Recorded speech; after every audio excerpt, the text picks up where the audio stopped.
오늘 함께 보실 말씀 신약성경 마태복음입니다. 마태복음 26장 36절에서 39절까지 보시겠습니다.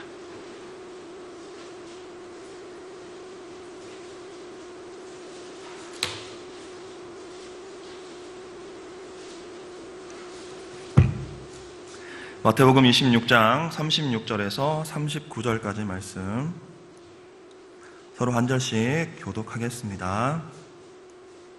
이에 예수께서 제자들과 함께 겟세마네라 하는 곳에 이르러 제자들에게 이르시되 내가 저기 가서 기도할 동안에 너희는 여기 앉아 있으라 하시고,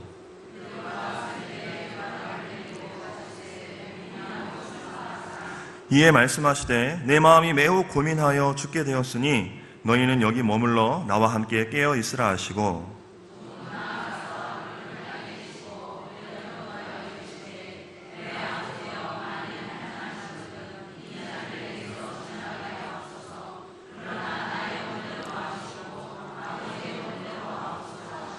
아멘. 기도하겠습니다.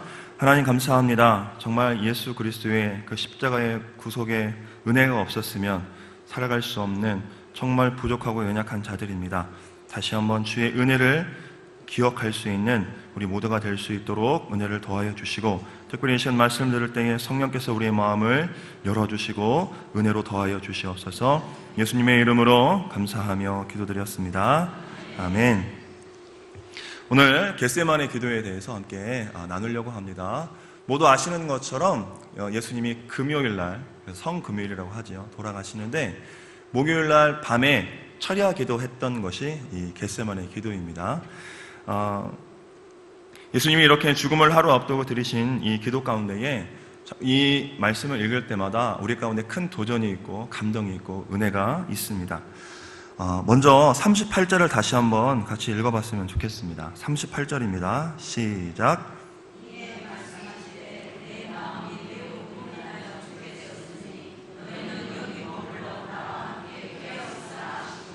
예. 하나님의 아들이시고 또 하나님께 그 자신이 걸어가야 될 그 최종 목적지를 알고 계셨던 주님이었음에도 불구하고 우리가 생각할 때 주님이면 뭐 그까짓 거 잠깐 그냥 따끔하고 말겠지라고 쉽게 생각하고 넘어갈 수 있을 만한 사항이라고 생각할 수 있는 상황이었는데, 38절에 보시면 예수님이 이렇게 말씀하시죠. 내 마음이 매우 고민하고 죽게 되었으니 라고 이렇게 말씀을 하십니다. 이 말을 조금 더 풀이해보면 극심한 불안과 근심이 있었다라고 표현할 수가 있습니다. 예수님 또한 완전한 인간이셨기 때문에 그 인류의 죄를 짊어지고 그 십자가를 짊어진다는 것이 극심하게 고통이었고 근심이었고 염려가 예수님 마음에도 있었다라는 겁니다. 자, 그런데 예수님의 기도가 바뀌십니다. 39절 같이 또 읽어보겠습니다. 39절입니다. 시작.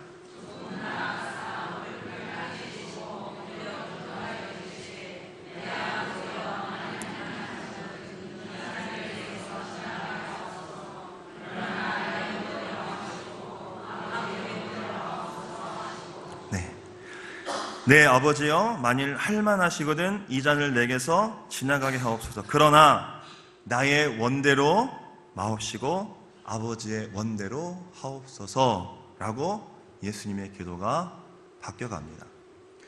극심해요. 그 길을 따라가야 되는데 인간적인 마음으로 고통이 있고 두렵고 떨림이 있어요. 그러나 이 겟세마네 기도를 통하여서 예수님의 마음이 정말 하나님의 그 뜻에 온전히 순종하고 복종하기로 변화되어 가는 이 기도가 우리 가운데 참 큰 은혜가 되고 감동이 되는 말씀인 것입니다. 자, 그런데 이 마태복음을 쓴 저자 마태는 오늘 이 본문을 통하여서 조금 더 우리 가운데에 예수님이 기도하신 장소와 예수님이 기도하시는 모습을 통해서 이 은혜와 감동을 조금 더 우리에게 임팩트 있게 강하게 우리에게 주기 위해서 조금 더 말씀을 잘 기록을 했습니다. 우리가 오늘 이 말씀을 통해서 정말 예수님의 그 겟세마네 기도에 어떤 의미가 있고 우리가 그 겟세마네 기도를 통하여서 어떻게 특별히 이 고난 주간을 살아가야 될지 같이 한번 은혜를 나누고자 합니다. 모든 성경이 다 그러하지만 특별히 이 사복음서를 읽으면서 이 사복음서의 내용을 이해하려면 그 장소와 이 시간적 배경을 반드시 이해해야 될 필요가 있습니다. 특별히 제가 책을 많이 살 때에 제가 좀 구입하는 책 위주가 어떤 책이냐면 요즘 들어서는 이스라엘의 어떤 문화적인 배경이나 이런 역사적인 배경에 대한 책들을 좀 많이 읽게 됩니다. 왜냐하면 이 사복음서는 그렇게 역사적인 배경, 문화적인 배경을 좀 알고 읽으면 이해하기가 쉬운데 우리하고는 그들과 우리의 문화가 다르기 때문에 읽다 보면 가끔 이해가 안 되는 말씀들이 참 많이 있거든요. 그래서 참 소원하는 것은 이스라엘 땅에 한번 가보고 싶은 마음이 있는데 여건이 안 돼서 아직도 못 갔지만 혹 우리 교우들 안에 이스라엘 성지순례를 다녀오신 분들이 계신지 모르겠습니다.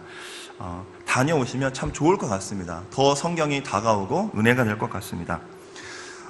어찌되었든 그만큼 그들과 우리 안에 문화가 다르기 때문에 사실 외국인 앉혀놓고 우리 속담 이야기하고 너 이게 무슨 뜻인지 알아? 그러면 당연히 모르겠죠. 그러니까 그러한 문화적인 차이가 있기 때문에 사복음서를 읽을 때에 그런 역사적인 배경이나 이스라엘의 그런 문화들을 이해하고 있는 것이 참 중요한 것 같습니다. 특별히 오늘 이 겟세마네 기도의 공간적인 배경이 되는 이 겟세마네 동산에는 그 저자 마태가 우리 가운데 굉장히 강력한 메시지와 그 의미를 전달하려고 특별히 이렇게 기록을 한 것입니다. 유대인들은 이것을 쉽게 발견할 수 있지만 우리는 그렇지 못합니다. 겟세마네 그 동산이 기드론 골짜기 넘어 감람나무가 우거진 감난산 기슭에 있으며 예루살렘 동쪽 벽으로부터 약 1.1km 떨어져 있다고 합니다. 제가 가보지 않아서 사전을 찾아서 정확하게 팩트만 전해드리는 겁니다. 그런데 우리말 성경에는 감람나무라고 번역이 되어 있는데 원어를 보면 감람나무가 아니라 올리브나무라고 되어 있습니다. 그 올리브나무라는 번역이 맞습니다. 그런데 왜 감람나무를 우리가 쓰느냐? 처음에 우리나라에 성경이 들어올 때에 중국을 통해서 성경이 들어왔거든요. 한자를 통해서 번역을 통해서 들어왔습니다. 예전에 개역 한글판은 한자로 된 단어가 굉장히 많이 있었죠. 지금은 이제 개역 개정으로 바뀌면서 우리말로 많이 순화되어서 번역이 되어 있는데 중국어 성경을 번역하다 보니까 그거를 감람나무로 번역을 했는데 실제로 이스라엘에 있는 올리브나무하고는 많이 차이가 있다라고 합니다.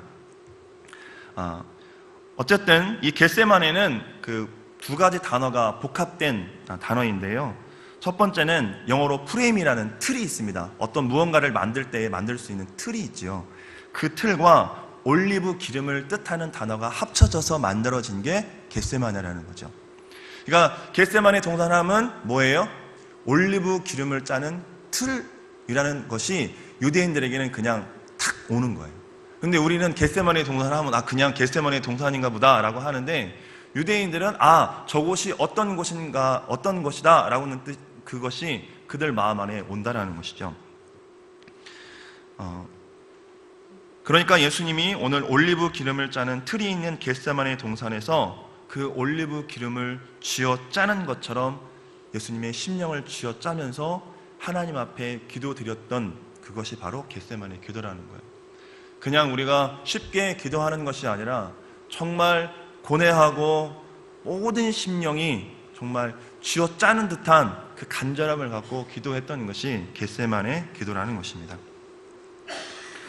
이 올리브 기름이요, 성서 시대부터 지금까지도 굉장히 인기가 높고 가치가 높다고 합니다.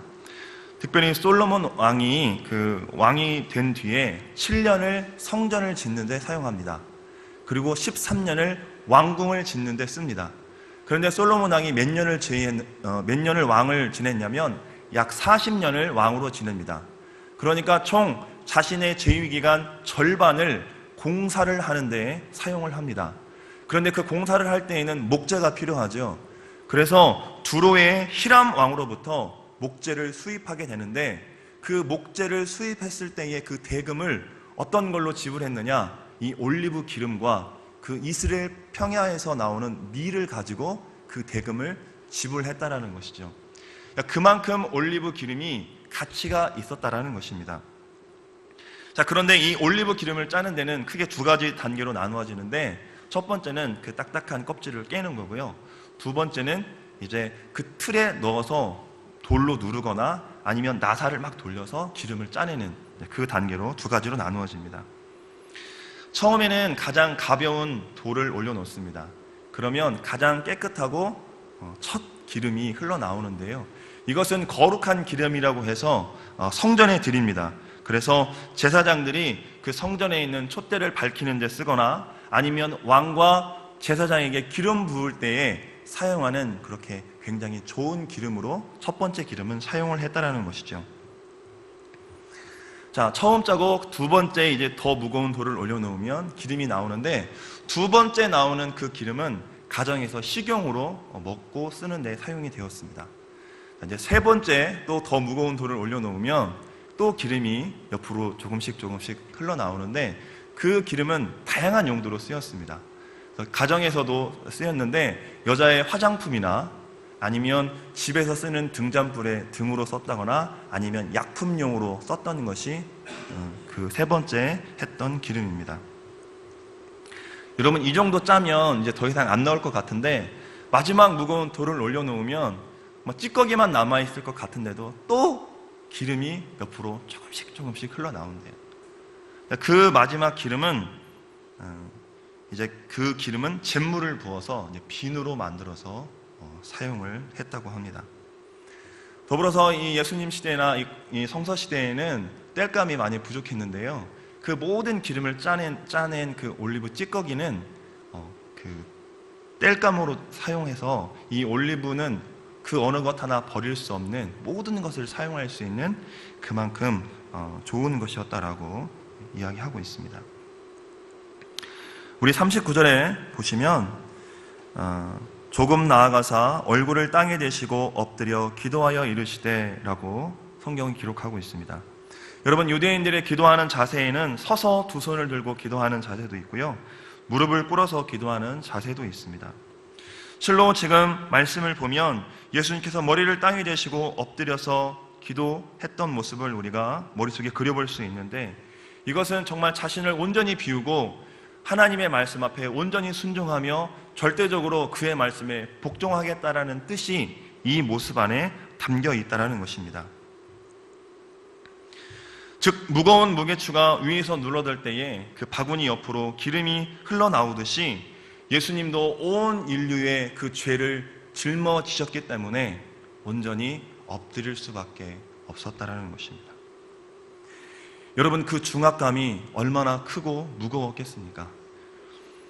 또한 예수님의 얼굴이 완전히 땅에 떨어집니다.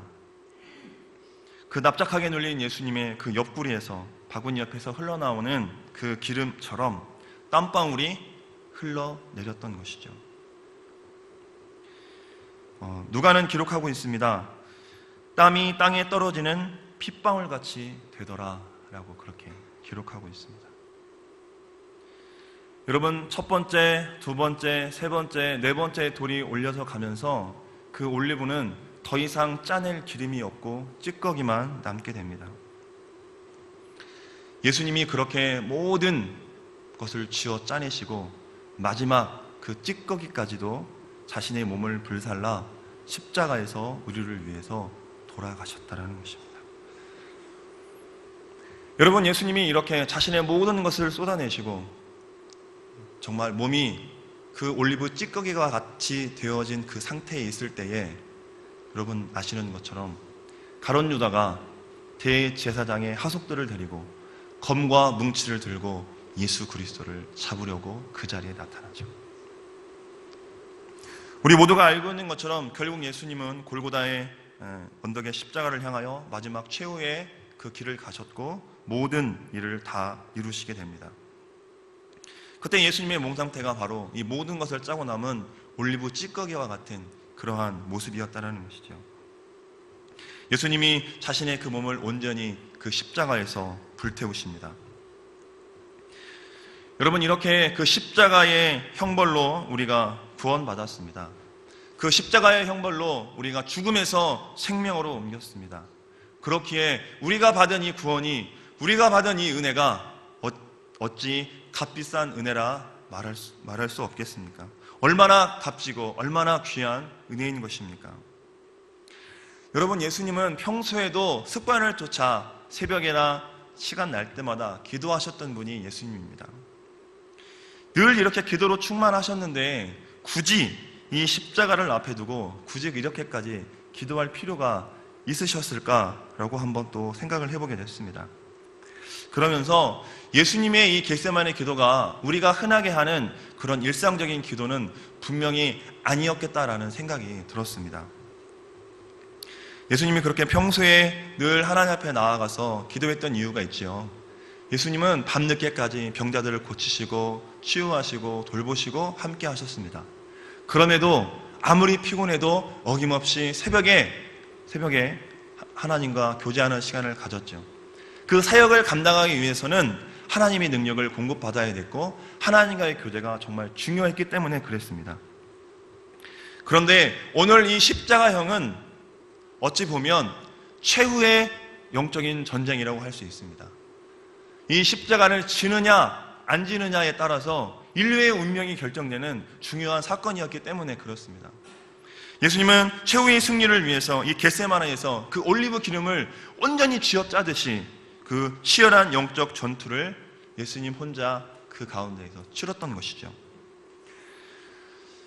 제가 예수님의 이 간절한 기도를 우리의 기도와 비교했을 때에 과연 무엇과 비교할 수 있을까 고민을 해봤습니다. 새벽 예배 빠질 수 있고 여러 가지 것들을 해봤는데 아마 비교도 안 되겠지만 그나마 우리가 할 수 있는 방법 중에 그냥 살짝 걸쳐 놓을 수 있는 것은 아마도 40일 작정 금식기도 정도 되지 않을까. 이 중에 40일 작정 금식기도 해보신 분이 계신지는 모르겠습니다. 제가 일주일을 해봤는데요. 물만 먹고 일주일을 해봤는데요. 3일째 돼서 저녁에 자려고 누웠는데 이 온갖 음식이 막 이렇게 막 날아가서 정말 그런 시험이 세상에 없더라고요. 일주일을 하고 더 이상은 못해서 내려왔습니다. 기도원에서 내려왔는데 어쨌든 여러분 정말 40일을 했다고 하는 그런 목사님들 또 이렇게 장로님들, 권사님들 보면 참 대단하다라는 생각이 듭니다. 자, 그럼에도 예수 그리스도의 이 십자가의 이 겟세마네 기도와 과연 견줄 수 있겠습니까? 그만큼 예수님의 이 겟세마네 기도가 특별하고 정말 위대한 기도일 수밖에 없다는 것이죠. 또한 이 겟세마네 기도가 정말 중요한 건 무엇이냐면 자신을 100% 하나님께 드리고자 할 때 드리는 기도였다는 것입니다. 여러분, 예수님처럼 이렇게 처절한 기도를 드리고 그 기도의 터널을 통과한 사람은 그리 많지 않습니다. 우리가 말로는 하나님의 뜻을 구한다고 하죠. 하나님 뜻대로 살겠습니다라고 기도합니다. 그런데 정말 잘 뜯어보시면 오늘 아까 목사님께서도 말씀하셨는데 주시옵소서가 아니라 우리가 반협박으로 달라고 하는 것이 많다라는 겁니다. 우리가 90%는 하나님께를 구하고 10%는 내 거를 구한다라고 많이 양보해서 이렇게 표현한다고 하지만 아마 반대일 경우가 많을 겁니다. 99%가 사실은 내가 원하는 거고요. 1%는 그래도 양심이 가책 있게 하나님 거를 살짝 구하는 그런 우리의 모습이 많이 있다는 것입니다. 그러나 여러분, 겟세마네 기도는 90%, 99%가 아니라 100%를 하나님 앞에 거룩한 산 제물로 나를 온전히 내어드리고 드리는 기도라는 것입니다. 남은 그 1%, 아니 내 생각의 0.1%라도 정말 짜고 온전히 쥐어 짜내서 그 모든 것들을 짜내버리고 온전히 하나님 앞에 나를 드렸던 것, 나를 드리기로 결단하는 것, 그것이 바로 겟세마네 기도였다는 것입니다. 예수님은 이렇게 기도를 드리시면서 우리에게 말하고 있습니다. 우리 38절을 다시 한번 읽어보겠습니다. 38절 시작.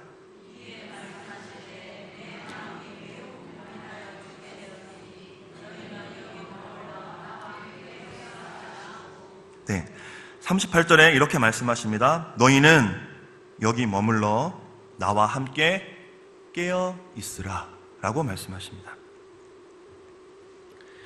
주님은 우리가 주님과 함께 깨어있기를 원하셨어요.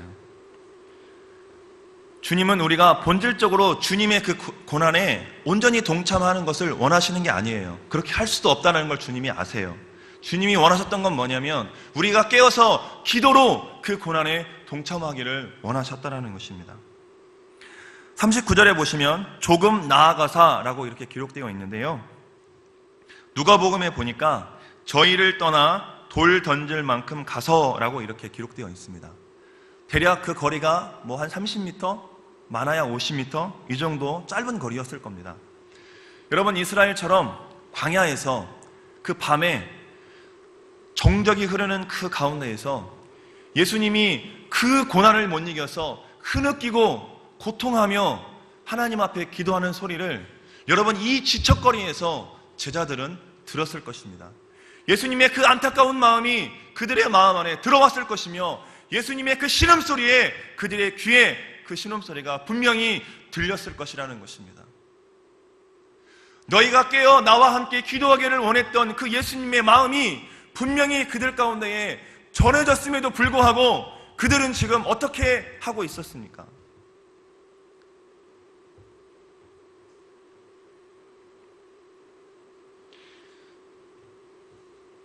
그럴 때마다 우리는 핑계를 대죠. 육신이 약합니다. 육신이 약해서 하지 못합니다.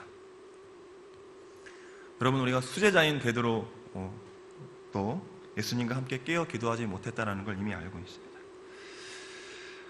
여러분, 정말 깨어서 기도하고 계십니까? 여러분, 주님이 여러분에게 지금 십자가를 지고 죽으라고 말하는 게 아니라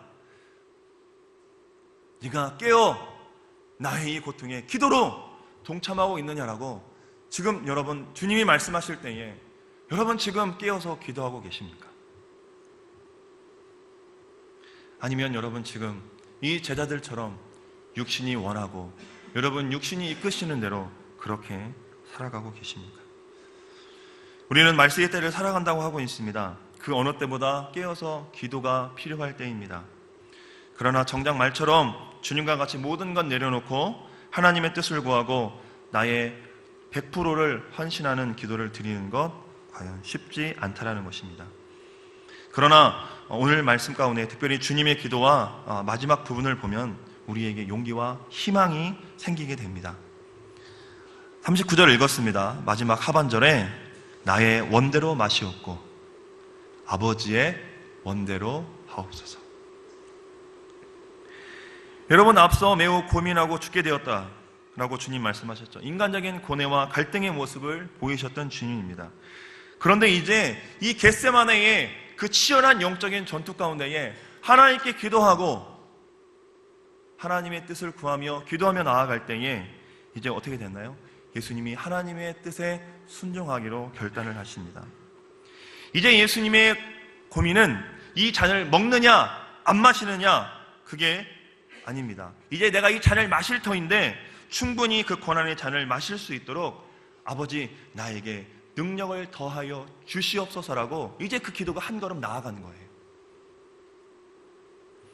여러분, 이 기도 후에 누가복음은 이렇게 기도하고 있습니다. 예수님이 이렇게 기도하고 누가복음에 천사가 하늘로부터 예수께 나타나 힘을 더하더라 라고 이렇게 성경은 기록하고 있습니다. 여러분, 우리가 기도할 때에 나를 온전히 내려놓고 산 제물로 하나님 앞에 나를 드리기로 온전히 결단하면 어떻게 돼요? 내 힘이 아니라 하늘의 힘이 나에게 내려오고 덧입혀진다라는 거예요. 그러면 반대로 이야기하면 기도도 내 힘으로 하느냐? 아니요. 하나님의 능력을 구하고 정말 하나님의 은혜가 임할 때에 진짜 그때부터 하나님과 교통하는 진짜 기도가 시작된다라는 거죠. 왜 우리가 기도가 안 됩니까? 왜 우리가 육신이 안 된다고 그렇게 핑계댑니까? 내 힘으로 하려고 하니까. 내 힘으로 몸부림쳐보고 내 힘으로 기도하려고 하니까 그 기도가 금방 끝나는 거예요. 몇 마디 하면 더 이상 할 기도가 없는 거예요. 그런데 하나님이 그 은혜를 주시고 기도에 힘을 더하여 주시면 기도가 끊이지 않는 거예요. 기도가 변화져 가는 거죠.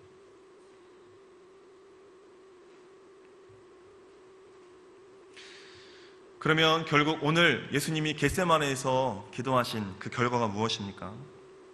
하나님의 뜻이 이루어지는 것이 과연 무엇일까요? 예수 그리스도가 십자가를 지고 죽으심으로 우리가 구원받는 것입니다. 영혼을 구하는 것이, 영혼을 얻는 것이 이 겟세마네 기도의 최종 결과이고 하나님의 뜻이라는 것입니다. 사랑하는 우리 대원의 모든 가족 여러분, 예수 그리스도처럼 세상의 모든 영혼의 무게를 우리는 결코 감당할 수 없습니다. 나 하나도 감당하기 힘든데 세상을 차치하고더라도 내가 이 대은교회에 150명의 성도에 내가 영혼을 내가 짊어지겠다. 여러분, 이게 쉬울까요? 힘들까요? 어렵죠. 힘든 겁니다.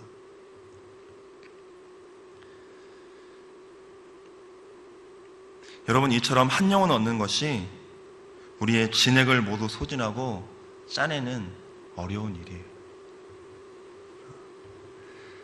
여러분, 담임 목사님 이 자리가 쉬울 것 같으십니까?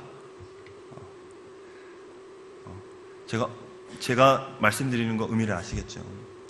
예수님은 온 인류의 영혼의 무게를 짊어지셨어요. 담임 목사님은 우리 대은교회의 모든 가족들의 영혼을 짊어진 거예요. 그렇죠? 그러면 어떻게 해야 될까요? 깨어 기도로 동역하는 겁니다. 내가 짊어지지는 않을 망정 거기에 무게를 더하면 안 되는 거죠. 예수님이 말씀하셨잖아요. 예수님도 짊어지라는 게 아니에요. 동참하라는 거죠. 기도로. 왜? 우리는 그렇게 할 수 없으니까. 그리고 또 한 가지 우리가 도전하기를 원합니다.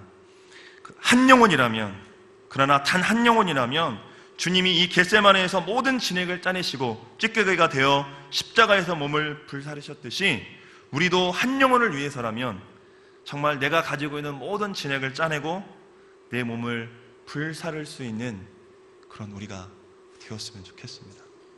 그게 예수님이 십자가에서 죽으신 이유입니다.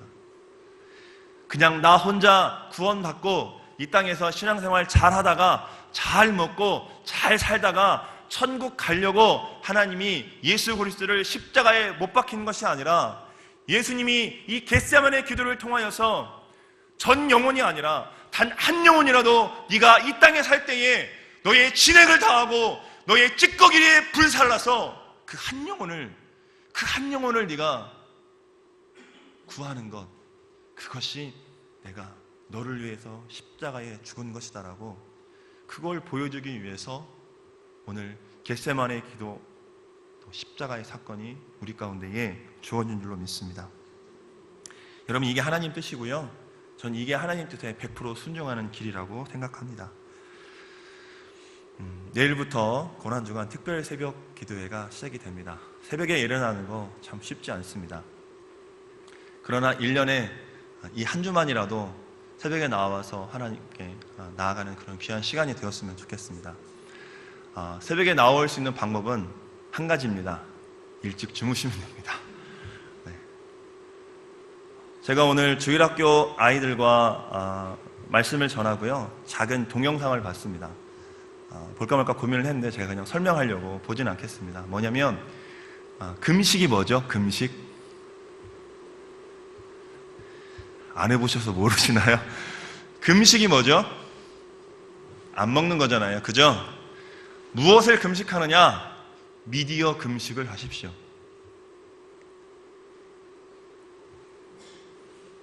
핸드폰을 나가셨네. 저는 핸드폰 안 갖고 갔잖아요. 미디어 금식하느라고. 미디어 금식을 했으면 좋겠습니다. 현대인들이 가장 문제가 되는 게 스마트폰이 없으면 불안해해요. 뭔가를 하지 않아도 항상 뭔가를 뒤적거리고 뭔가를 봐야 돼요. 이 한 주에 미디어 금식하는 그런 시간이 됐으면 좋겠습니다. 더불어 우리 권사님들, 집사님들 드라마 금식도 겸하여 하십시오. 저녁에 9시만 자면 충분히 새벽 예배에 나올 수 있습니다. 이 한 주간 예수님이 나를 위해서 돌아가셨는데 이 한 주간만이라도 정말 조금 저녁에 일찍 주무시고 새벽에 나와서 기도함으로 예수님이 걸어가신 이 십자가의 그 길에 기도로 동참할 수 있는 우리 대연의 모든 가족들 되었으면 좋겠습니다. 정말 기도로 깨어서 하나님 앞에 제자들이 꾸중 들었지만 우리 대연의 모든 가족들은 칭찬 들을 수 있는 우리 대연의 모든 가족들 되기를 간절히 소망합니다.